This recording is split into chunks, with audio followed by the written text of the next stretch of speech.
مين هو عمر فرج وايه اللي حصل بينه وبين علاء قمر؟ علياء نعم يا استاذ عمر. منديل عشان بربرتي.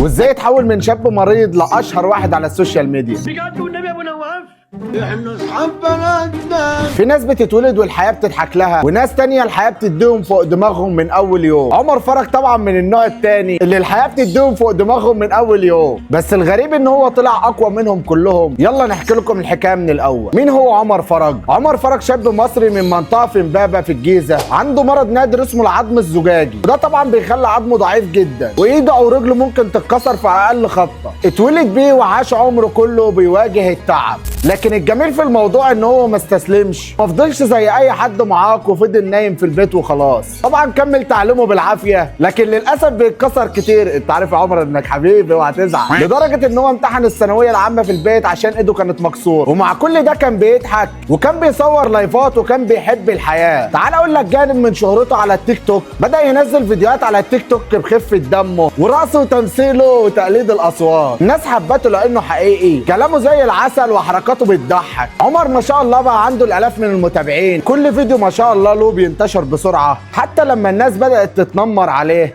المعاق الوحيد اللي هيتحاسب زينا. قوم وقف وانت بتكلمني. معاق المفضل.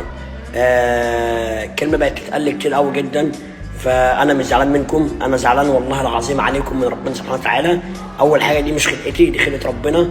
الناس اللي بتستكتر عليا فرحه، الناس اللي بتتريق عليا، اقسم بالله العلي العظيم انا ما بزعل خالص، انا زعلان عليكم انتم من ربنا سبحانه وتعالى. ليه ما تحطوش في دماغكم ان انا تعبت في حياتي، ان انا اتاذيت في حياتي، ان انا عملت 20 عمليه؟ ليه ما بتقولوش ان كرم ربنا عليه عشان عمر صبر؟ فربنا يرحمكم جميعا، ودايما في نجاح وتالق، وان شاء الله ربنا يكرمنا اكتر واكتر عشان انا دايما حمولي كله على ربنا سبحانه وتعالى. عمر رد بسخريه بجملته المشهوره. حبيبي يا قلبي. نروح بقى لمشكلته هو وعلياء قمر. علياء طلعت معاه في لايفات على التيك توك وظهروا في فيديو مع بعض. طبعا عمر عرض على الخطوبه والجواز، وبعدين طلعت في فيديو قالت انا مش هتجوز واحد معاق. عمر يسكت. الكلمه دي لعلياء، ورب لو جبت اجل العيله كلها افضل بحبك كاميرو.